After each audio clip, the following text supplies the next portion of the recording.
দেশে আরও ৯৫ মৃত্যু, সবচেয়ে সংক্রমিত এলাকাতেও নেই যথেষ্ট নজরদারি। করোনায় কবি শঙ্খ ঘোষের কাব্যযাত্রায় অনন্ত জ্যোতি। শাপলা চত্বরে সরকার উৎখাতের ষড়যন্ত্রে বিএনপিও জড়িত, স্বীকারোক্তি মুফতি ফখরুলের। এবং শান্ত সেঞ্চুরিতে ক্যান্ডি টেস্টের প্রথম দিনটি বাংলাদেশের।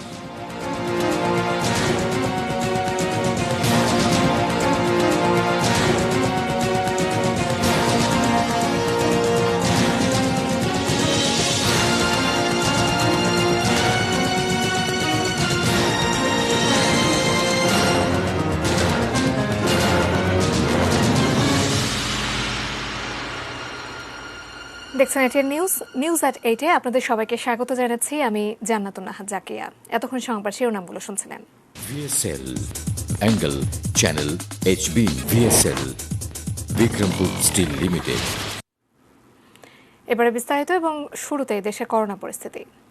দেশে করোনায় আরও ৯৫ জনের মৃত্যু হয়েছে বলে জানিয়েছে স্বাস্থ্য অধিদপ্তর। এ নিয়ে মৃতের সংখ্যা দাঁড়ালো ১০,৬৮৩-তে। বুধবার স্বাস্থ্য অধিদপ্তরের বিজ্ঞপ্তিতে জানানো হয় আরও ৪,২৮০ জন নতুন রোগী শনাক্ত হয়েছেন। সব মিলে আক্রান্তের সংখ্যা ৭,৩২,০৬০ জন। নতুন ৭,০৭২ জন সহ সুস্থ ৬,৩৫,১৮৩ জন। সর্বশেষ হিসেবে রোগী শনাক্তের হার ১৫.০৭%। সুস্থতার হার ৮৬.৭৭% এবং শনাক্ত বিবেচনায় মৃত্যু হার ১.৪৬%। স্বাস্থ্য অধিদপ্তরের গবেষণায় করোনার সবচেয়ে ঝুঁকিপূর্ণ যেসব এলাকা, সেখানেও নেই বাড়তি কোনো নজরদারি। সর্বাত্মক লকডাউনে এসব এলাকার মানুষ দিব্যি চলাফেরা করছেন এদিক সেদিক, মানছেন না স্বাস্থ্যবিধিও। দিন দশেক আগে আইডিসিআর জানিয়েছিল সবচেয়ে বেশি ঝুঁকিতে মিরপুরের রূপনগর এলাকা। সেখানকার সংক্রমণের হার ৪৬%। যদিও এ নিয়ে সেখানকার মানুষের মধ্যে তেমন কোনো উদ্বেগ নেই। করোনা ভাইরাস এটা আমার মনে হয় না যে এটা আছে, বুঝছেন? কেন মনে হয় না? কেন মনে হয় না? আমাদের এদিকে কোনো এখনো আক্রান্ত হয় না, এমনটা আমাদের মনে হয়েছে। কেমন আছেন? দেশে কি করোনা আছে? করোনা আছে তো হনি, হ্যাঁ হনি তো আছে। আপনি যে এক কানে লাগাইছেন আর এক কানে লাগাননি? ও লাগাইছিলাম, পড়ে গেছে। বাড়ি মালিক সমিতির নেতারা বলছেন টিভি পত্রিকাতে এমন কথা জানলেও এ নিয়ে বাড়তি কোনো পদক্ষেপ নেই। করোনা প্রবণ এলাকা হিসাবে চিহ্নিত আছে, কিন্তু সে আলোকে যে একটা যেহেতু ফার্স্ট হেডলাইনে আসছে, সেই অনুযায়ী যে বিভিন্ন সংস্থাগুলোর পদক্ষেপ নেওয়া, এলাকায় আসা, বিভিন্নভাবে হস্তক্ষেপ, এ ধরনের কোনো এই পর্যন্ত কোনো বিষয় আমরা দেখি নাই। দ্বিতীয় সংক্রমিত এলাকা আদাবরের হার ৪৪%। তবে সেখানকার অবস্থাও আলাদা নয়।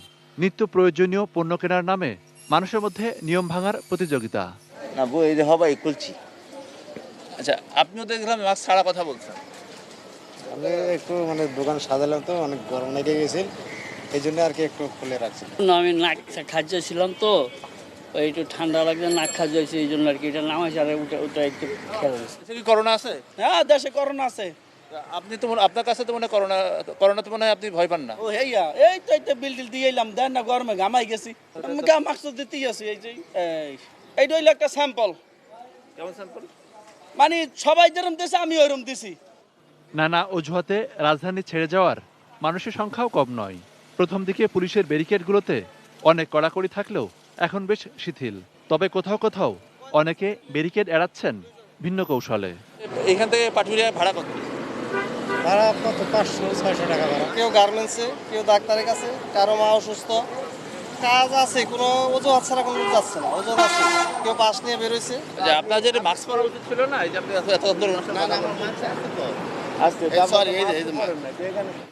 রাজধানীতে অনেক সড়কে রিকশা নিয়ন্ত্রণ করতে দেখা গেলেও বেশিরভাগ সড়কে ব্যক্তিগত গাড়ি চলাচল বেড়েছে। আবার কোথাও কোথাও সামনে থেকে রাস্তা আটকে রাখলেও ভেতরে নিয়ম মানা হচ্ছে না। Monirul Islam Mintu, ATN news, Dhaka. The Acme laboratories লিমিটেডের সৌজন্যে করোনা নিউজ আপডেট।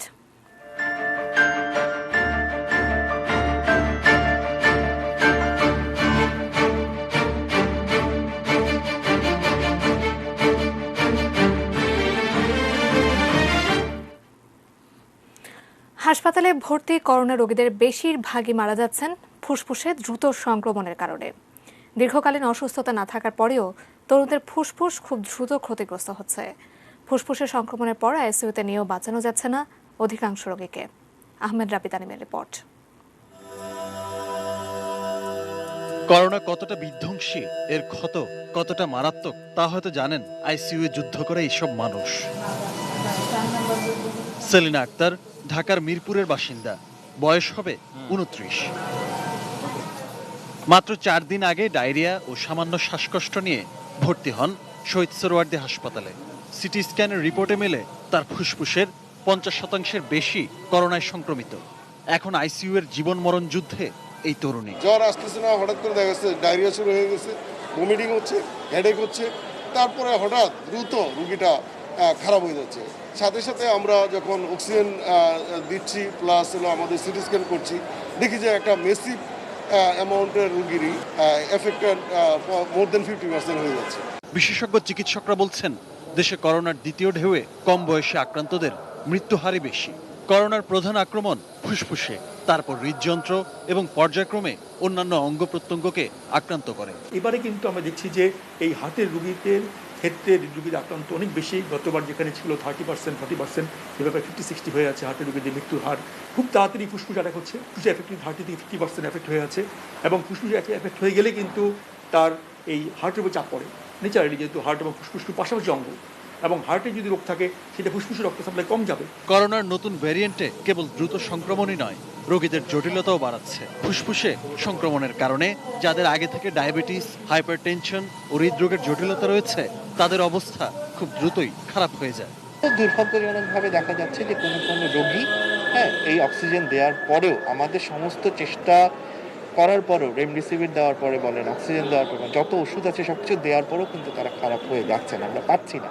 এপ্রিলের প্রথম সপ্তাহে করোনায় মারা গেছেন 448 জন, আর দ্বিতীয় সপ্তাহে 622 জন। আগের সপ্তাহের চেয়ে মৃত্যুর হার বেড়েছে 38.84%। আর হাসপাতালে ভর্তি হওয়ার 5 দিনের মধ্যেই মারা গেছেন 48% করোনা রোগী। রোগতত্ত্ব, রোগ নিয়ন্ত্রণ ও গবেষণা প্রতিষ্ঠান আইডিসিআর এর প্রতিবেদন বলছে, চলতি বছরের মার্চে করোনায় আক্রান্ত হয়ে মারা গেছেন 638 জন, আর এপ্রিলে আগের বছরের চেয়ে মৃত্যুহার প্রায় 50% বেশি। আহমেদ রাবি তানিম, এটিএন নিউজ, ঢাকা।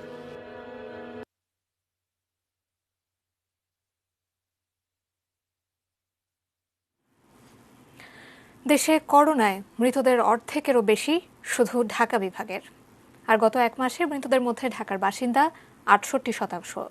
জনস্বাস্থ্য বিশেষজ্ঞরা বলছেন, জনসংখ্যার ঘনত্ব সহ আরও কিছু কারণে ঢাকার মৃত্যুহার ঊর্ধ্বমুখী। রেজন ফয়জার রিপোর্ট। করোনা ভাইরাস সংক্রমণে মঙ্গলবার যে 91 জন মারা গেলেন, তাদের মধ্যে 60 জনই ঢাকা বিভাগের বাসিন্দা। এর একদিন আগে সারা দেশে যে রেকর্ড 112 জনের মৃত্যু হয়েছিল, তাদের মধ্যে 71 জনই এই ঢাকা বিভাগের। দেশের শুরু থেকেই ঢাকা বিভাগে করোনা সংক্রমণ ও মৃত্যু সবচেয়ে বেশি, আর দ্বিতীয় ঢেউয়ে মৃত্যুর সংখ্যা ঢাকায় প্রতিদিনই বেড়েই চলেছে। পরিসংখ্যানটা কিন্তু এই বিভাগের বাসিন্দাদের মনে ভয় ধরিয়ে দেবার মতোই। স্বাস্থ্য অধিদপ্তরের দেওয়া তথ্য অনুসারে মঙ্গলবার পর্যন্ত করোনায় যে দেশে 10,500-এরও বেশি মানুষের মৃত্যু হয়েছে, তাদের মধ্যে 6,179 জনই ঢাকা বিভাগের, যা মোট মৃত্যুর 58%। করোনার প্রথম ঢেউয়ের তুলনায় দ্বিতীয় ঢেউয়ের আঘাতটা ঢাকাবাসীর উপর অনেক বেশি নির্দয়। গত 1 মাসের তথ্য বলছে, এই সময়ে মারা যাওয়া ব্যক্তিদের 68%ই ঢাকা বিভাগের বাসিন্দা। সেই হিসাবে গত 1 মাসে ঢাকা বিভাগে মৃত্যু বেড়েছে 26%। ঢাকার পরের অবস্থান চট্টগ্রামে। এই বিভাগে গত 1 মাসে মৃত্যু বেড়েছে 19%।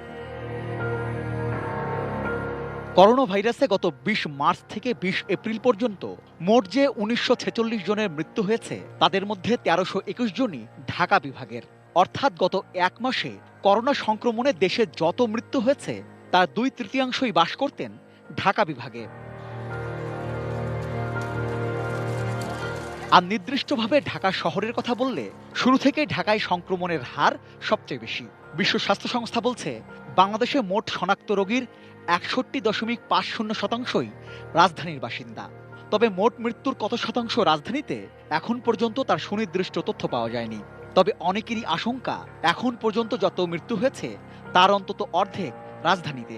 বৃহত্তর ঢাকায় অফিস আদালত বেশি, গণপরিবহনে ভিড় বেশি এবং গার্মেন্টস সহ নানা ধরনের শিল্প কারখানা বেশি, মিছিল মিটিং এগুলোও বেশি এবং শপিং মলের সংখ্যাও বেশি এবং সব অফিসগুলোই কম বেশি আবদ্ধ এবং শীতাতপ নিয়ন্ত্রিত এবং একই সাথে এখানে বসবাসকারী মানুষদের বসবাসের জায়গাগুলো একেবারেই ঘিঞ্জি বা জরাকীর্ণ, ফলে বাসস্থানের জায়গাতেও তারা ঝুঁকির শিকার।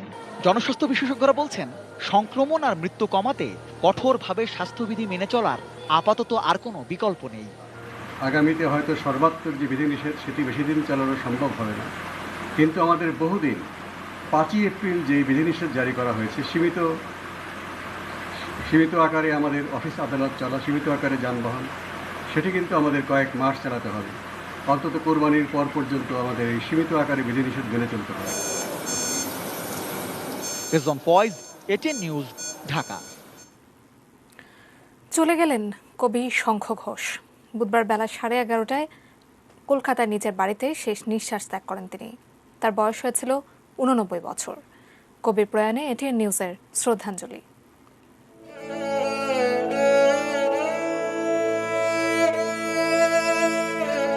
শব্দহীন হও, সবসমূলে ঘিরে রাখো আদরের সম্পূর্ণ মর্মর, লিখেছিলেন কবি শঙ্খ ঘোষ। শেষ যাত্রায় কবির প্রতি শ্রদ্ধা জ্ঞাপনেও তাই সিদ্ধান্ত শব্দহীন থাকার। রাষ্ট্রীয় মর্যাদায় সৎকার হলেও তোপধ্বনি নয়, কবিতা পছন্দ করতেন না। গত 14 এপ্রিল কোভিড সংক্রমণ ধরা পড়ার পর বাড়িতেই নিভৃতবাসে ছিলেন, হাসপাতালে যেতে চাননি। কিন্তু মঙ্গলবার রাতে হঠাৎই অবস্থার অবনতি হতে শুরু করে। বুধবার সকালে তাকে ভেন্টিলেটরে দেওয়া হয়, কিন্তু সব প্রচেষ্টা ব্যর্থ করে চলে গেলেন কবি। ভেবেছি এত যে দল দল দল, আমারও কি জায়গা নেই কোনো? মাঠের বিপুল ভেঙে দোলানো লণ্ঠন যায়, দূরে সরে বালকের স্মৃতি। প্রধান সড়কে আমি, আমারও কি জায়গা নেই কোনো? শঙ্খ ঘোষ জন্মেছিলেন বাংলাদেশের চাঁদপুরে। 1956 সালে দিনগুলি রাতগুলি কাব্য দিয়ে তাঁর আত্মপ্রকাশ। সবশেষ কাব্য 2017 সালে, এও এক ব্যথা উপশম। মোট 34টি মৌলিক এবং সংগ্রহ কাব্য সহ তাঁর প্রকাশিত গ্রন্থ প্রায় 110টি। এর মধ্যে তাঁকে চেনা যায় মুখ ঢেকে যায় বিজ্ঞাপনে, উর্বশীর হাসি এবং ওকাম্পোর রবীন্দ্রনাথে। মাথা থেকে পা পর্যন্ত সবকটা সত্যি কথা, মিথ্যে কথা, ঠিক কথা, ভুল কথা, তোমার ওঠা আমার বসা, তোমার ঘুমোনো আমার জেগে থাকা, আমার সকালের সেলফি, তোমার হাওয়ায় উড়ে যাওয়া চুলে, আমাদের মুখ ঢেকে যায় বিজ্ঞাপনে। দীর্ঘ কর্মজীবনে শঙ্খ ঘোষ দিল্লি বিশ্ববিদ্যালয় এবং বিশ্বভারতীতে অধ্যাপনা করেছেন। ইউনিভার্সিটি অব আইওয়ার রাইটার্স ওয়ার্কশপে সামিল হয়েছেন। সমাজ এবং নিজের সময়কে নিয়ে সচেতন এই কবি ভারতের কেন্দ্রীয় সরকারের সংশোধিত নাগরিকত্ব আইনের বিরুদ্ধেও দাঁড়িয়েছিলেন মাটি নামের একটি কবিতা নিয়ে। 1977 সালে বাবরের প্রার্থনা কাব্যগ্রন্থটির জন্য তিনি ভারতের সাহিত্যাঙ্গনের দ্বিতীয় সর্বোচ্চ সম্মাননা সাহিত্য আকাদেমি পুরস্কার পান। পরে পান সর্বোচ্চ সাহিত্য পুরস্কার জ্ঞানপীঠ। 2011 সালে তাঁকে পদ্মভূষণে সম্মানিত করে তৎকালীন কেন্দ্রীয় সরকার।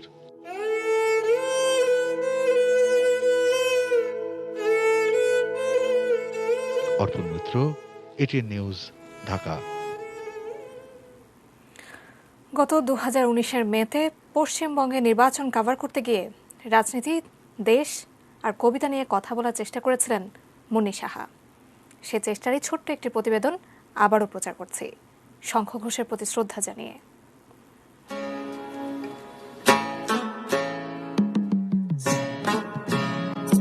বসার ঘরটি থেকে সরাসরি শোবার ঘরের দিকটাতে তাকালেই চোখে পড়বে একটি আবক্ষ মূর্তি।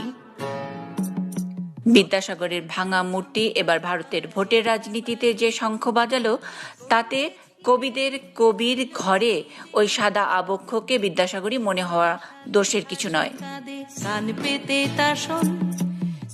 শুধরে দিলেন শঙ্খ ঘোষ।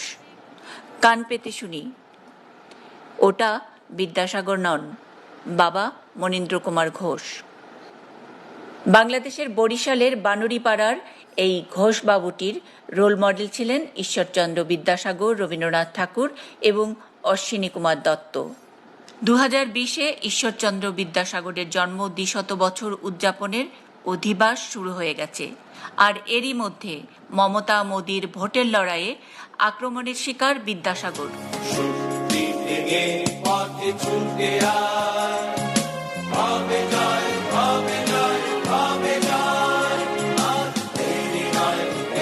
উনিশশো 1961 মে আসামের শিলচরে বাংলা ভাষার জন্য প্রাণ বিসর্জন, জালিয়ানওয়ালাবাগ হত্যাকাণ্ডের প্রতিবাদে রবীন্দ্রনাথ ঠাকুরের নাইটহুড উপাধি ত্যাগের 100 বছর ইত্যাদি নানা প্রতিবাদী ঘটনার মাইলফলকের সাথে মিলিয়ে ঈশ্বরচন্দ্র নিবাসে কবি শঙ্খ ঘোষের প্রতিবাদ অনেক বেশি কি গভীরে ঠেকে?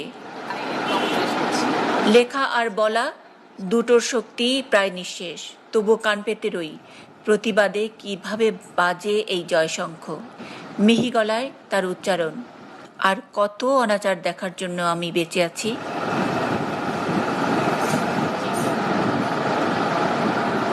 বাংলা ভাষা বাঙালিত্ব যখন রাজনীতির শিকার, কবিদের কবির কাছে জন্মভূমির অনুভব জানতে চাওয়া। বাংলাদেশ মিস করেন? কবির উত্তর, বুকের ভেতরই তো বাংলাদেশ, ওখানেই বাস করি। বাংলায় গান বাঁধি নির্বাসিতা নদীর বুক। Munni Saha, ATN news, Kolkata.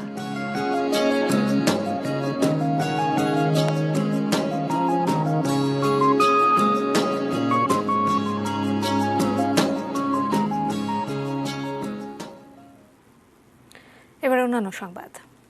সরকার উৎখাতের ষড়যন্ত্র হিসেবে 2013 সালে শাপলা চত্বরে সমাবেশ করেছিল হেফাজতে ইসলাম, আর এই ষড়যন্ত্রে সরাসরি যুক্ত ছিল বিএনপি।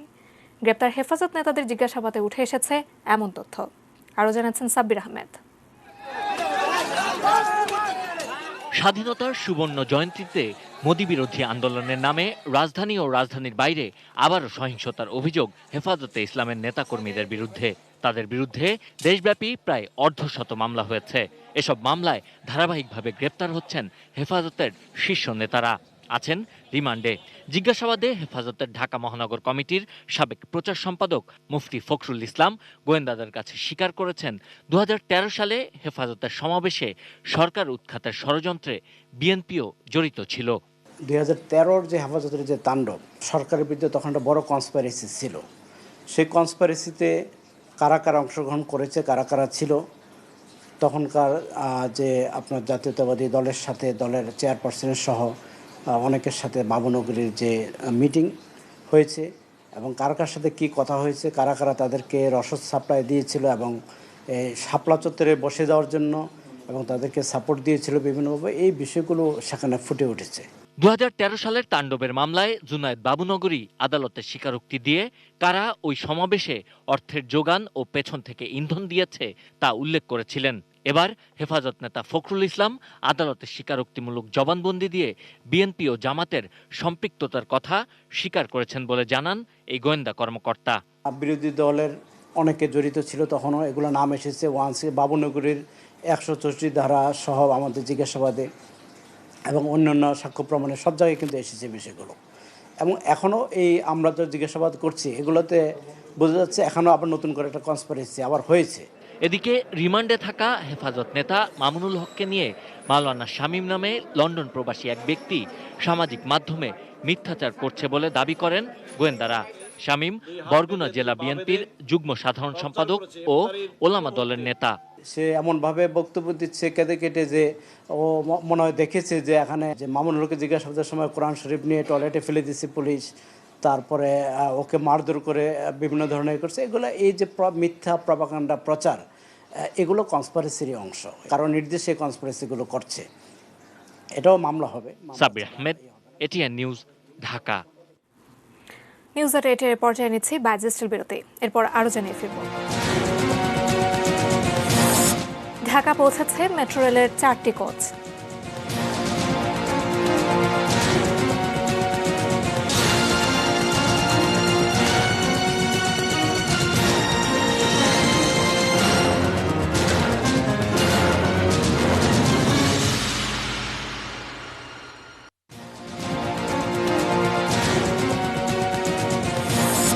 দেশে আরও 95 মৃত্যু, সবচেয়ে সংক্রমিত এলাকাতেও নেই যথেষ্ট নজরদারি।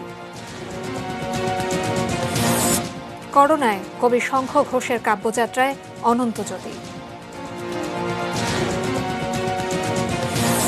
শাপলা চত্বরে সরকার উৎখাতের ষড়যন্ত্রে বিএনপিও জড়িত, স্বীকারোক্তি মুফতি ফখরুলের।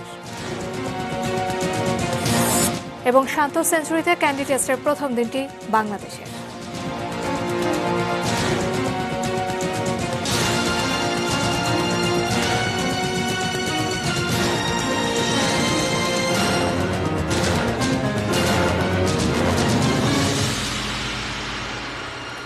বিরতির পর স্বাগত জানাচ্ছি নিউজ এট 8-এ। এতক্ষণ সংবাদ শিরোনামগুলো শুনছিলেন।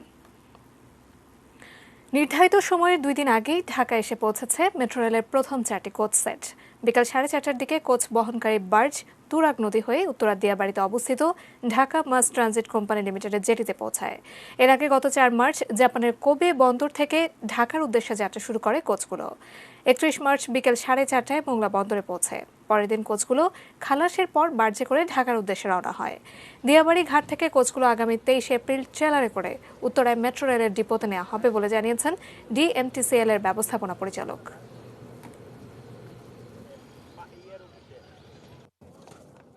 কোভিড-19 সিচুয়েশনেও আমাদের যে কর্মপরিকল্পনা ছিল সেই কর্মপরিকল্পনাটা আমরা রক্ষা করতে পেরেছি। প্রত্যেকটা কোচের ইন্টিগ্রেটেড টেস্ট হবে এবং ইন্টিগ্রেটেড টেস্টটা শেষ হওয়ার পরেই আমাদের যে কর্মপরিকল্পনা সেই কর্মপরিকল্পনা আপনাকে জানাবো।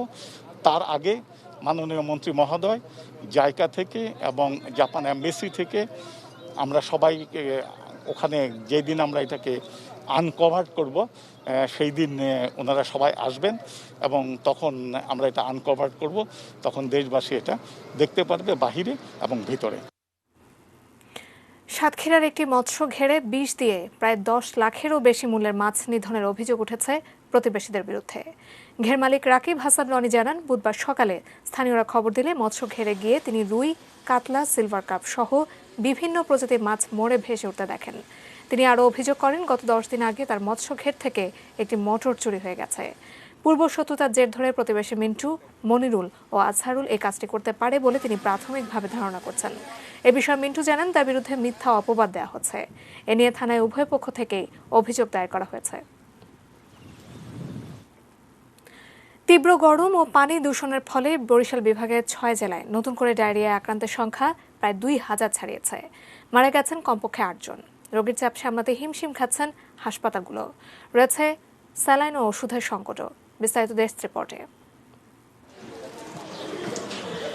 বরিশাল অঞ্চলে ডায়রিয়ায় আক্রান্ত হয়ে প্রতিদিন অর্ধশতাধিক রোগী হাসপাতালে আসছেন। হাসপাতালের ডায়রিয়া ওয়ার্ডে শয্যা সংখ্যা বাড়িয়েও স্থান সংকুলান করা যাচ্ছে না। বারান্দা, এমনকি গাছতলায় ও খোলা আকাশের নিচে সামিয়ানা টাঙিয়ে চিকিৎসা দেয়া হচ্ছে। এত রোগীকে সেবা দিতে গিয়ে হিমশিম খেতে হচ্ছে সংশ্লিষ্টদের। বেডেও জায়গা দিতে পারছি না, প্লাস আমরা যে ফ্লোরে পা রাখবো এরকম কোনো স্পেস আমরা পাচ্ছি না। পুরুষ ওয়ার্ড কমপ্লিট হওয়ার পরে এখন আমরা একদম, আপনারা তো দেখছেন, একদম নিচ পর্যন্ত, নিচে সিঁড়ি পর্যন্ত, সিঁড়ির জায়গা পর্যন্ত আমাদেরকে দেওয়া লাগছে। চিকিৎসকরা বলছেন, বিশুদ্ধ পানির অভাবে গ্রামাঞ্চলের মানুষ পুকুর, নদী ও ডোবার পানি ব্যবহার করায় ডায়রিয়া ছড়িয়ে পড়ছে। চৈত্র মাসের গরম, এখানে মানুষ বাইরের খাবার দাবার একটু বেশি খায়, সেটাই আমার কাছে প্রথম কারণ মনে হচ্ছে। ঝালকাঠির সিভিল সার্জন কার্যালয়ের তথ্য মতে গত 1 মাসে শুধু সেখানেই ভর্তি হয়েছেন 1461 জন ডায়রিয়া রোগী। ঘাটতি থাকায় রোগীদের স্যালাইন ও প্রয়োজনীয় ওষুধ সরবরাহ করা যাচ্ছে না। যে পরিমাণ স্যালাইন রয়েছে এটা কিন্তু পর্যাপ্ত নয়, আমাদের কিছুটা হলেও সংকট রয়েছে। আমি আমার ডিআরএসএ থেকে বিভিন্ন উপজেলায় দেওয়ার চেষ্টা করছি। ডায়রিয়া প্রাদুর্ভাবের এ সময়ে পানি ব্যবহার সতর্কতার পাশাপাশি পরিষ্কার পরিচ্ছন্নতার দিকে খেয়াল রাখতে বলছেন চিকিৎসকরা।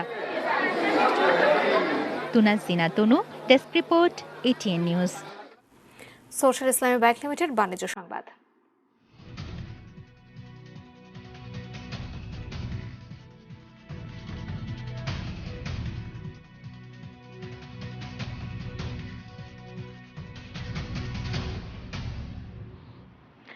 সরকারের সিদ্ধান্ত অনুসারে 14,97,000 পরিবারের কাছে প্রধানমন্ত্রীর অর্থ সহায়তা বিতরণ করবে ডাক বিভাগের ডিজিটাল ফাইন্যান্সিয়াল সার্ভিস নগদ।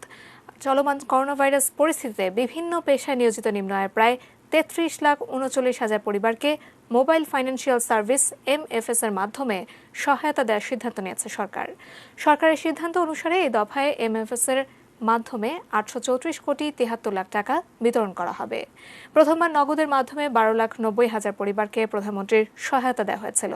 এবার গ্রাহকের 2,500 টাকা ক্যাশ আউটের জন্য যে খরচ সেটিও গ্রাহক তার মোবাইলে পেয়ে যাবেন, ফলে গ্রাহকের বাড়তি কোনো খরচ হবে না।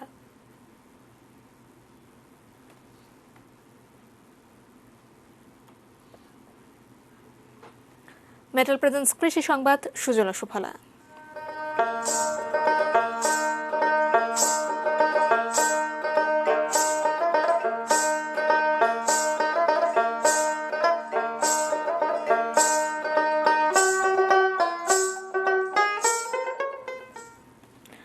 দীর্ঘ 20 বছর পর অবশেষে কৃষি উন্নয়ন কর্পোরেশনের উদ্যোগে কুমিল্লার পয়াতের জলারে চলছে খাল খনন।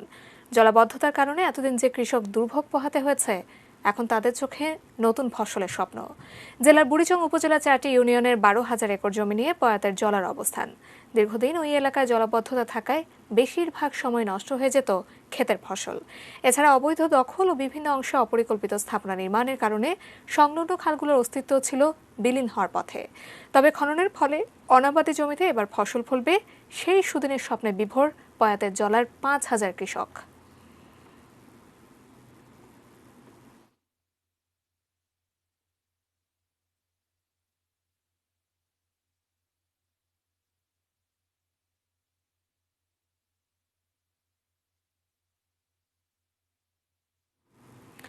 নিউজ এট 8 আবারও সময় হলো বাইজেস্টিল বিরতি নেয়ার, এরপর আরও যা থাকছে। ভারতের হাসপাতালে অক্সিজেন সমস্যায় 22 করোনা রোগীর মৃত্যু।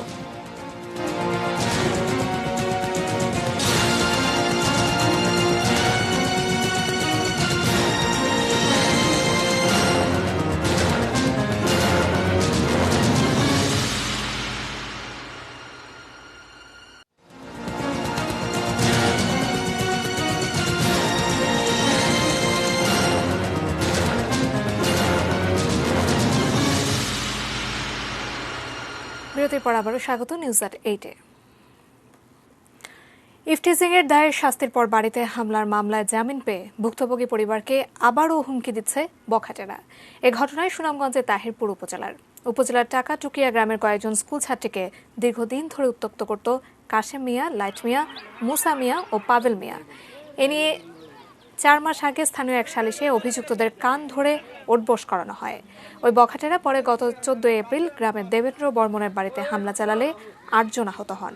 এ ঘটনায় গত 16 এপ্রিল সিরাজ মিয়া, শহীদ মিয়া ও আব্দুল কুদ্দুসকে গ্রেপ্তার করা হয়। 2 দিনের মাথায় জামিনে মুক্তি পেয়ে তারা আবারও ভুক্তভোগী পরিবারকে হুমকি দেওয়া শুরু করেছে। এতে নিরাপত্তাহীনতায় ভুগছে ওই পরিবারটি।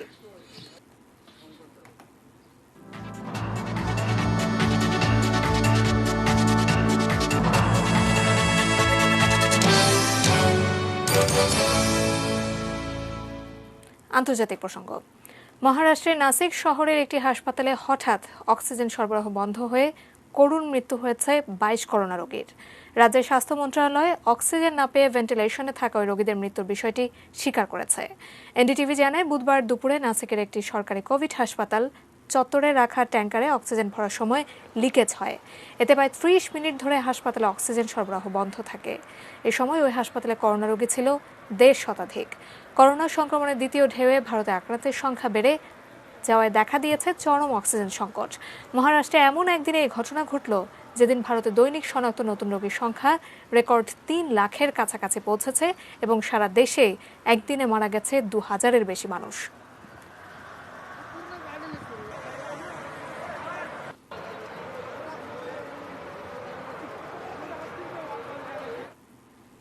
Clemon sports news.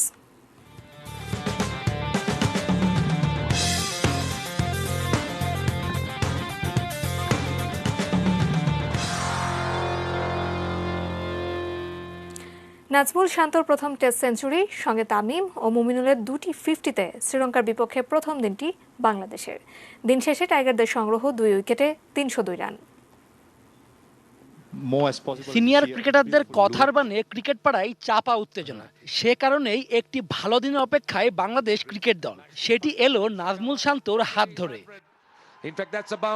মেন্টালি অনেক রিল্যাক্স ছিলাম এবং খুব বেশি চিন্তা করিনি রান করবো বা রান করতে চাই, জাস্ট ব্যাটিংটা এনজয় করেছি।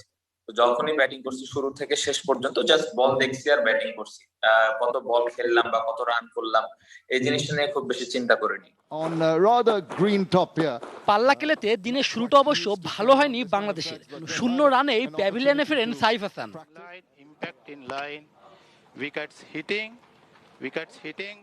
অভিজ্ঞ তামিমের সাথে জুটি বাঁধেন শান্ত।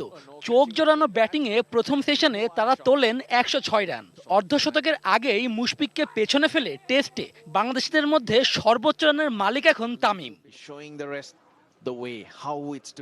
বিরতির পরেও তামিমের সাবলীল ব্যাটিং অব্যাহত ছিল, কিন্তু ব্যক্তিগত 90 রানে মনোসংযোগের ঘাটতিতে আউট হয়ে যান। 144 রানের পার্টনারশিপের ইতি ঘটল তাতেই। ওদিকে নাজমুল শান্ত পুরো টেস্ট মেজাজে 235 বলে তুলে নিলেন আন্তর্জাতিক ক্যারিয়ারে প্রথম শতক। তার উচ্ছ্বাস প্রকাশে ফুটে ওঠে কতটা কাঙ্ক্ষিত ছিল এই অর্জন।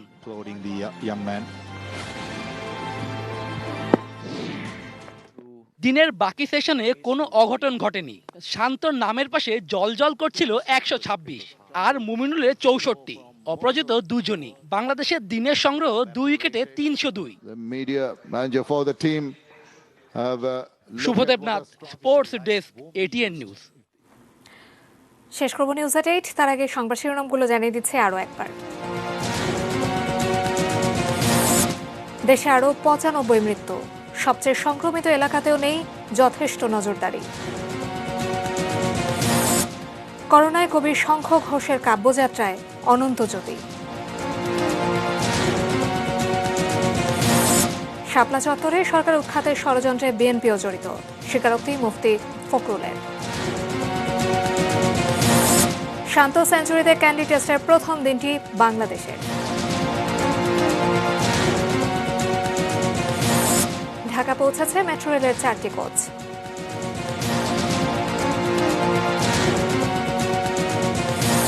এবং ভারতের হাসপাতালে অক্সিজেন সমস্যায় 22 করোনা রোগীর মৃত্যু।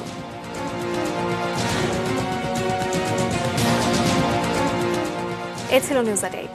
সঙ্গে থাকুন, দেখতে থাকুন ATN নিউজ। আর ATN নিউজের ব্রেকিং নিউজ আপনার মোবাইলে পেতে টাইপ করুন START+AN, পাঠিয়ে দিন 5959 এই নম্বরে। ধন্যবাদ।